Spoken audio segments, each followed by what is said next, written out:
ہم اعلان کرتے ہیں کہ جو کوئی سوچتا ہے کہ وہ اپنی مرضی سے اس ملک کو چلائے گا، اگر کوئی سوچتا ہے کہ وہ اپنی مرضی سے فیصلے ہمارے اوپر مسلط کرے گا، اگر کوئی سوچتا ہے کہ اس کی مرضی سے لوگ آگے پیچھے ہوں گے، پارٹی میں ہوں گے، وہ وقت گزر گیا ہے، وہ ختم ہو گیا ہے انشاءاللہ تعالی۔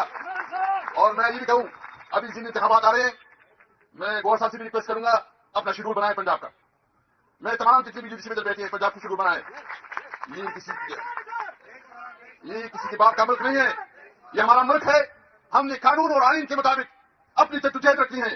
ہم اپنی ضمنی انتخابات میں انشاءاللہ عوام کے پاس جائیں گے، جلسے کریں گے، جلوس کریں گے۔ ہم نے تو کبھی تشدد نہیں کیا۔ 9 مئی کی رد لگائے ہوئے ہیں، ہم کہتے ہیں بالکل آئے اس پہ آزاد جوڈیشل کمیشن بنائے، پتہ چل جائے کہ کون ریسپانسبل ہے، پتہ چل جائے گا کہ اس کے پیچھے محسن نقوی اور آئی جی پی پنجاب کے کوئی اور ہے، اس کے پیچھے پتہ چل جائے گا۔ یہی بات یاد رکھیں، آپ ہمیں دیوار سے نہ لگائیں۔ الگ چیز کی ایک حد ہوتی ہے اور آپ اپنی تمام حدود کو کراس کر چکے ہیں۔ میں یقین سے کہتا ہوں، ایمان سے کہتا ہوں کہ نہ تمہاری پرواہ